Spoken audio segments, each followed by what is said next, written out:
word of warning, if anyone's not got a strong black coffee, now's the time to get one, because it's probably quite good. So I'll give you a bit of introduction to myself. I joined my family business. What's this? Clicker.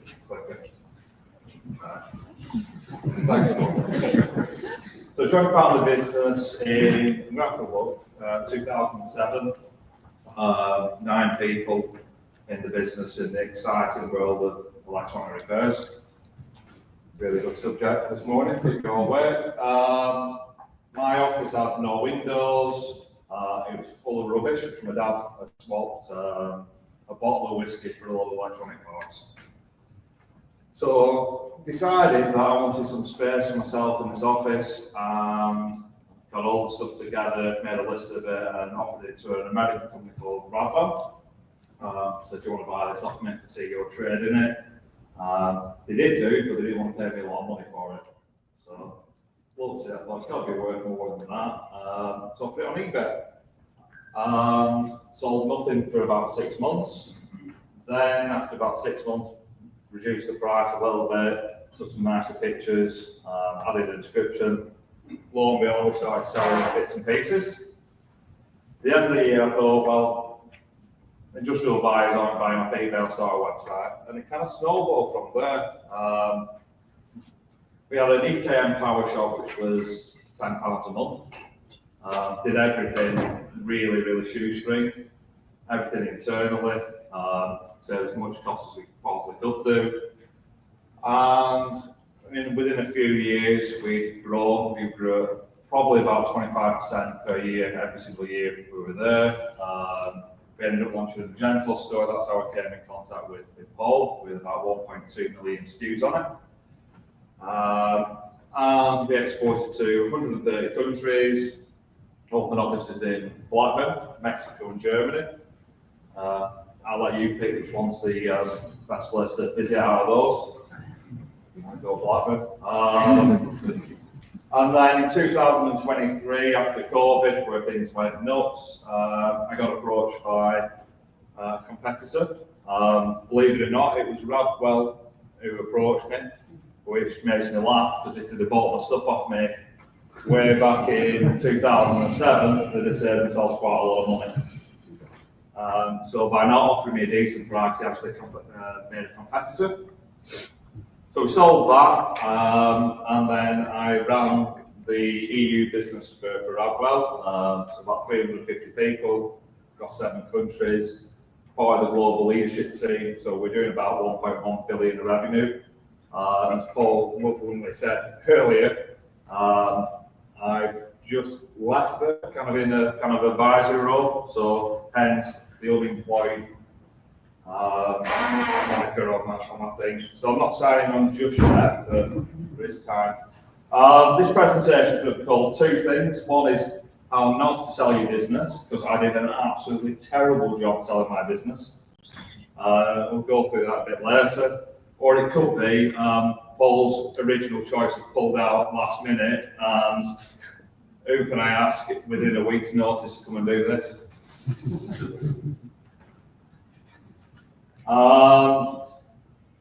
Why do people buy businesses? I've got some options here, but it's money, isn't it?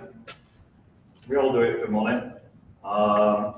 So you can buy a business to grow your business. You can eliminate a competition. You can get skills you didn't know you needed. You can improve efficiency. You can control your supply chain. You can diversify. But ultimately, you're trying to increase the value of your own business. And again, naively, I didn't understand the value of buying businesses when I started. I didn't see why you'd want to buy other businesses in the same sector, really. And if I did do, I'd have done things quite differently. Miss, so picture of Paul walking. You put every joke in this now for me to do this last minute. The idea you can sell your business quickly is one. Everyone thinks it can be done in like 2 months. It's not the case. It can take years. There's an idea that your business is worth what you think it's worth. So you talk to people and it's like, well, we we've got £10 million worth of revenue, my business has got to be worth 10 million. It doesn't work like that. I can leave immediately. I can tell you that's not true. It's not all bad. You get your asking price. There's different things about this, and we'll go through that. Get all the cash at the closing. So you sell your business, suddenly you got a big injection of cash into your bank account, and you sat at the bank. No. Timing's up to me, and timing is probably the key thing in all of this. Because the timing's got to be right for both parties. Good businesses always attract interest. Probably not, and failing businesses are the only ones for sale. Again, not true.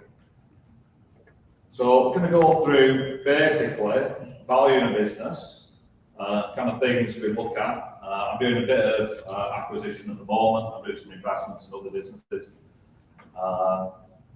So just really kind of give you a flavour of the kind of things, what you're going to get asked, the kind of things people are looking for. Ultimately, I think everyone builds a business, and you've always got to think you're going to have to sell it at some point, because it's you either sell it or you pass it on, or it falls. I think there's really three options there. Not everyone got my image there. I thought that was quite funny, but nobody else seems to do. EBITDA.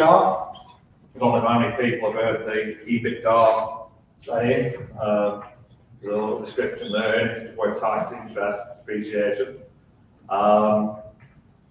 To be honest, when I was selling my business, probably didn't really heard of it, to be honest. I knew the name, didn't know what it meant. But basically, it's how much money you're making before the loans, taxes and savings are taken out. And this is a big thing when you're looking at businesses, because you've got your EBITDA, and there's lots of little tricks you can do to improve that. And then you've got the X factor, which is a multiple. And the multiple can be 1, 2, 20, 25, whatever. And that's subjective. It's based on a number of factors. One, customer base. Actually, I'm going to get my water.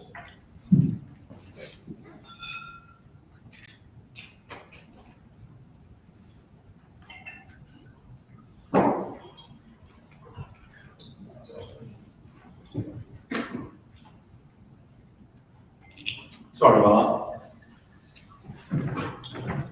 So your customer base, when you're looking to invest in a business or you're selling, one of the things you go through is a thing called due diligence, where everything's investigated with like a massively fine-tooth comb. I had light touch due diligence. Unfortunately, my buyer was the third biggest private equity company in the world, and their light touch due diligence was probably 4 months of meetings every single day. Some of the most painful, stupid questions you'll ever come across. Even to the extent where I had to report on a bee sting in the accident book, because they were worried about liability. But anyway, one of the things you look at is customer base. So retention and loyalty. Revenue concentration. So I've seen businesses with 80% of the revenue with one company. That's not a good sign, that has risk. So having a diverse customer base, lots of customers, I would say ideally not over 5% for one customer. It changes obviously for different businesses, but usually 5%. Customers who pay on time, so not full of debt. And a customer base which has got a recurring revenue model, so they're in contracts, even better. And why is it important? Because it gives predictable cash flow. If you've got customers who are paying every single month on a subscription basis, when you're looking at a business, you can say, oh, we increase subscribers, we've got a solid base. And when it comes down to the actual multiplier at the end, if you've got recurring revenue, you can get a higher multiplier. That's the kind of basis of it, really. And the example I use here is, I think it's like 8 to 12, typically if you've got a recurring revenue model versus 2 to 4 if you don't. Operational systems and transferability. really you're looking for a business where the owner does nothing, which I really did a good job of doing that. Because if you've got a singular point of failure, you see lots of businesses, and it's the, I'm looking at you, Roger, on this one, 100%. You can tell that story later on. But you want a business where if you go out for 3 months, nothing's going to change.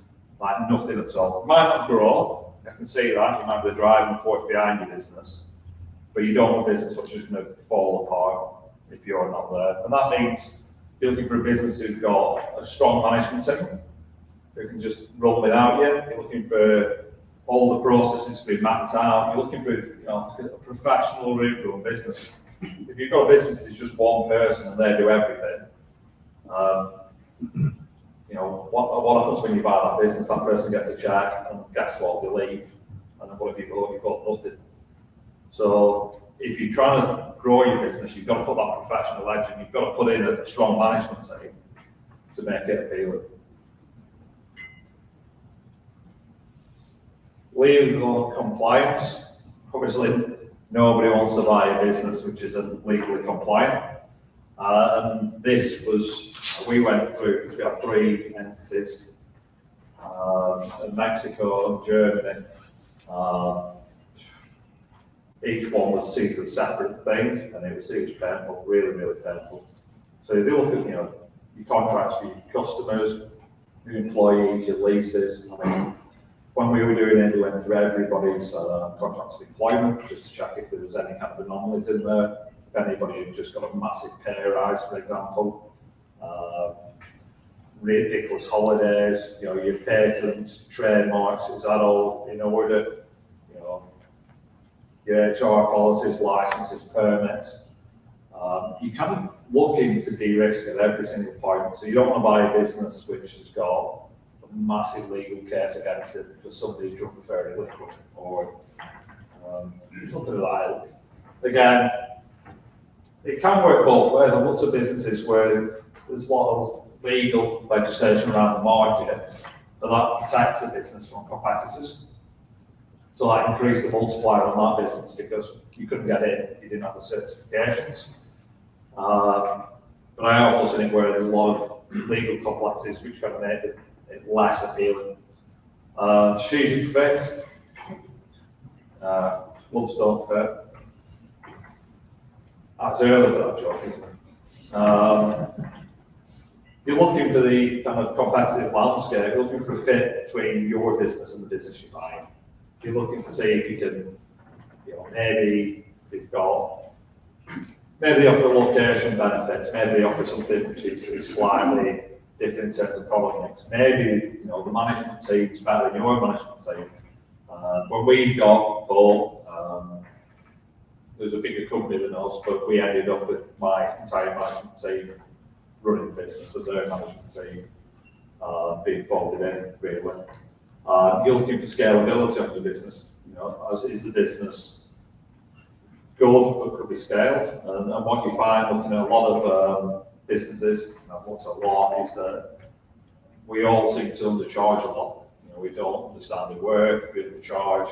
I think it's the nature of when you're a smaller company, you're kind of really conscious about your customers. You're a bit more, I can't charge that because I'm going to lose people.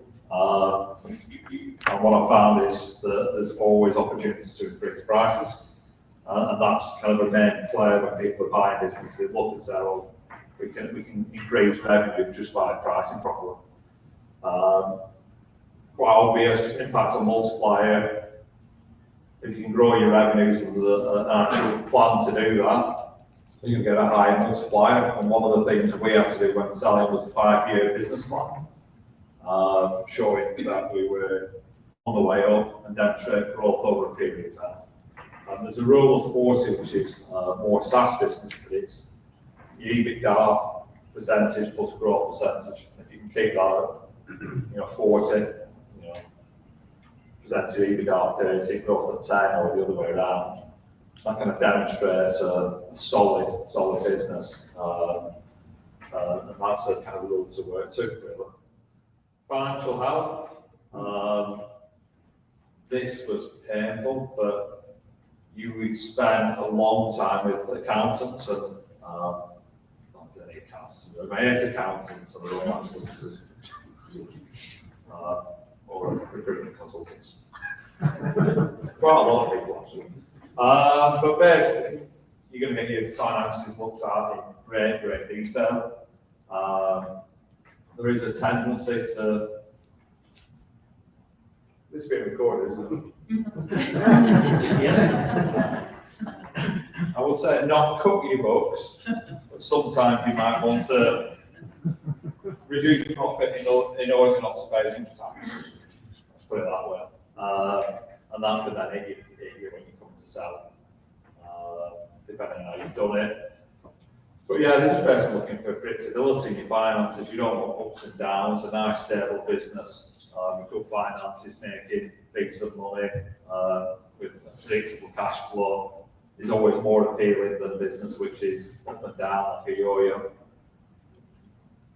Sector and size, I don't know why I picked a penguin, I just like the picture. Unfortunately, you can't determine what sector you're in most of the time. You kind of fall into things. I fell into a really exciting world of circuit boards. Not because I love circuit boards, it's just what it was. And I imagine it's the same for a lot of people. I know people who've got like envelope businesses and other businesses which they just kind of landed in. And that can really affect your multiplier really.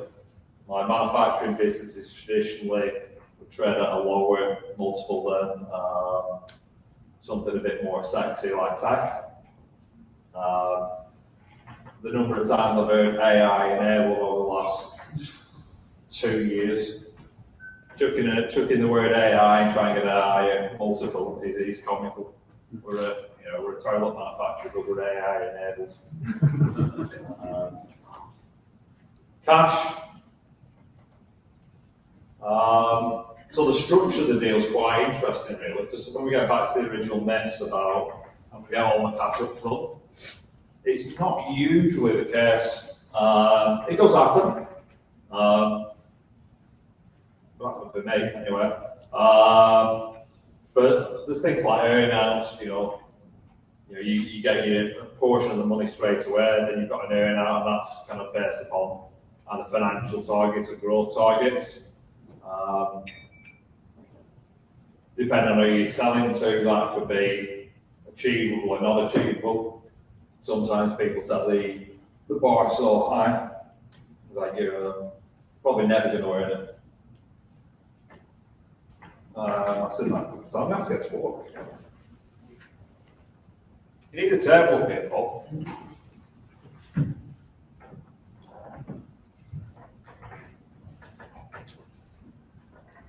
There's options to take shares in the company which is acquiring you. Again, that's something that we did. Installments, again, management buyouts. Why is it important? I don't really need to ask that. I would always prefer to have as much money up front rather than be reliant on earn-outs.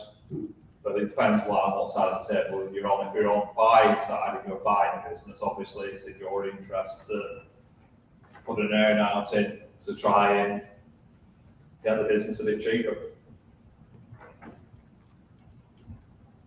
So, kind of basically, you're looking for a business which is predictable, keeps within the law, has a strong management team, proven growth model, and everything's like systemized really. You're looking for just a good solid business, no real surprise in that. I would say timing's a massive thing when people overlook. I know from start to finish my sale was 6 months, and that's really quick. Some of the other ones I've been involved in, maybe like 2 years talking to these companies. So if you think like, I hear people, I want to retire at 55, for example, then you need to work backwards 5 years, because you've got to get your business in a good state, market it, then you've got to find a buyer, and then it's normal that somebody might want you to stay 2 years. I know some lawyers have to stay 4 years after sale. So you're 55, suddenly becomes a lot later than that. So if you've got an idea of when you want to sell, then it's like working backwards. And it's also having a plan in place that when I talk about doing things incorrectly, if you have more foresight, you can actually build your business to be a saleable asset and have that in mind as an exit point. And I always think you should do, because why would you not really?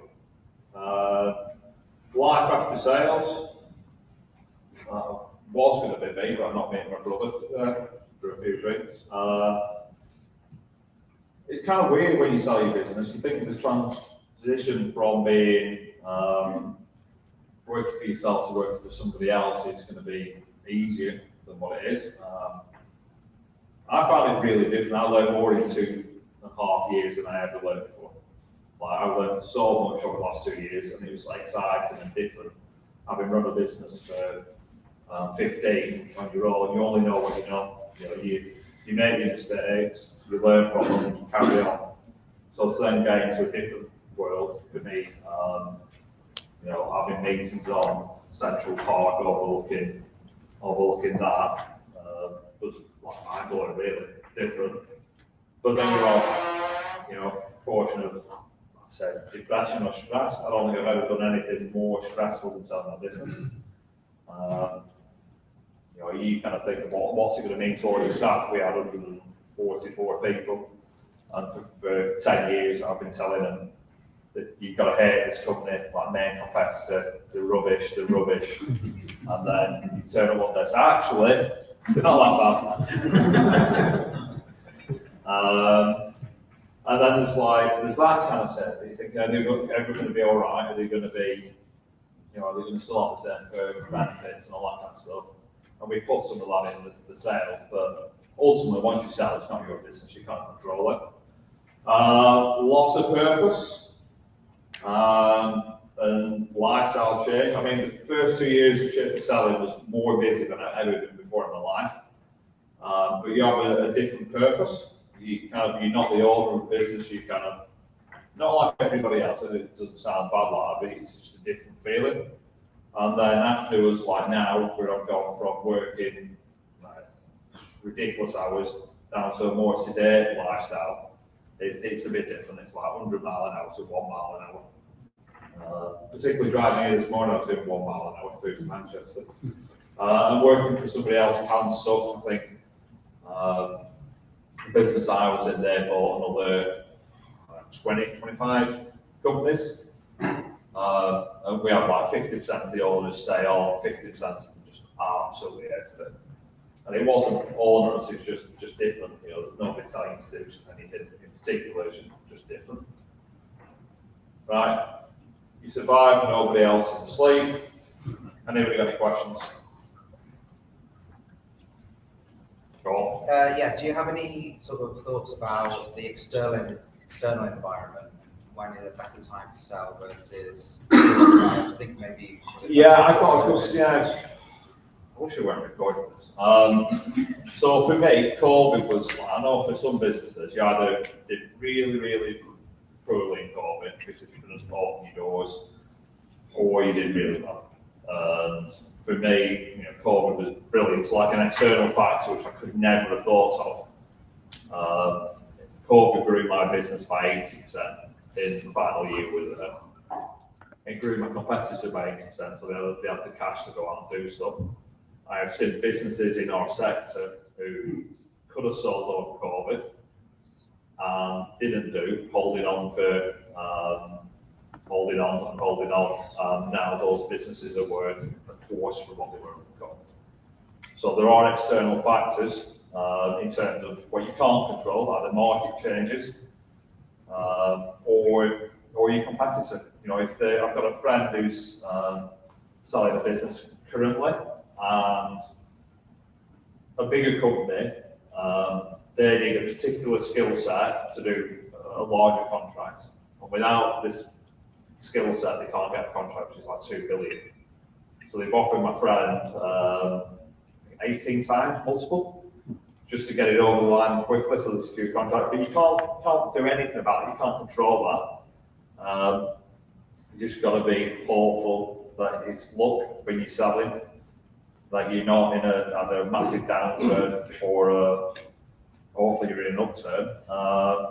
But the fundamentals are, even if you're in like a market which is shooting through the roof, if you're about business and you've got, no management team, your finances are all over the place, your customers are lumpy, you're still going to not command a high multiple. Guy? Yeah, thank you for that. So I think it's really, really insightful. When you worked with the business after the sale, you mentioned control, you touched on control. How did you cope with that loss of control, given it was your business previously? Any scenarios where that was really challenging? There was some elements. I mean, to be honest, I always tried to build a strong management team so that I wasn't making every single decision. I think that's like folly in many ways. You want to have a collaborative approach. For the first couple of years, it was all right, really. I was left to get on with stuff. I could make some decisions. But being a business, because PE work they buy your business and they'll be selling your business again. That's how it works. They buy 2 years later, 3 years later, 4 years later, you sold again. And that's how the cycle works. So there was, after a while, like some things I wanted to do. Just little things like, going on holiday, for example. Going on holiday and having to do a board meeting at 1 a.m. because that's when it was, and I didn't have no option to do that. Things like you could be quite flexible with pay rising previously. So if you're somebody who's doing a good job for you and you value them, you can say, I'll give them a bit more money or whatever. Suddenly you go to a corporate and it's like you've got a massive structure to go through and approval processes and the decision making. The frustration isn't. The frustration for me was the speed of decision making. So if you've got a business, it's your own business, you want to turn up and decide that you're going to make your website lavender. It's your head, you do whatever you want, can't you? So we're going to make it lavender, and everyone else can disagree. You can make it lavender if you want, and you can say we're going to do it tomorrow. Whereas in a corporate world, we'll make it lavender, but we'll have 10 meetings about it. It might be lavender at the end of it, but it might not be. So yeah, it's weird. It's really strange. Anybody? Is there anything you would have done differently, like knowing now, for the 14 years you ran the business before the investor knocked on the door? Yeah, lots of stuff. My biggest learning, I think, out of all of this is the power of acquisition. So I didn't realise if you buy a lot of companies and you buy them like 6 times or 4 times multiple, when you put them all together, get a bit of synergies and the size, and then you sell them off for 8 to 9 times multiple. I've seen that done a few times now where people buy businesses, bolt them together, not even put the ERPs together, like literally buy and take a majority stake, leave a minority stake in, put them together, so they're all collaborating on a loose basis, and then flog it off as a larger concern, because your multiplier goes up with size. So I would do that. Deciding not to use any kind of agent to sell my business was probably ridiculously stupid in retrospect. So it's like, well, I don't need to find a buyer, I've got a buyer. Why would I give somebody 10% commission? Probably did that. I'd have probably spent a bit more time making the finances look a bit better. We talked about suppressing profits earlier. Probably done that kind of differently. Lots and lots of stuff. Probably brought in more salespeople. You only know what you know at the time, so you make a business plan, but you've only got a narrow view of what things are. So for me, I'll add to my list of solicitors and legal salespeople. I don't like salespeople. But I think I was probably late to put the commission structure in place for the sales team. But I'd done that a bit earlier. That'd have been good. But if I had one thing I would do again, I'd have probably gone, raised some money and bought a lot of businesses. That's what I'd have done, and then flipped it for a larger amount. But COVID, and we were talking before about like those external market factors. I couldn't have predicted 8% growth. I couldn't have predicted a competitor would be bought out by a massive PE company. And I wouldn't have expected to be the number one target. So I didn't have much planning time. Probably say get your own personal finances in place as well. So make sure your company structures are as such. If you are thinking of buying, make sure that's in place, rather than doing what I did and getting it put into Halifax buildings as a bank and then finding all your accounts have been frozen. Yeah, no, very funny. Anything else before I thought your hand was going to go up then, like an auction. Right, no. Right, back to you then, Paul.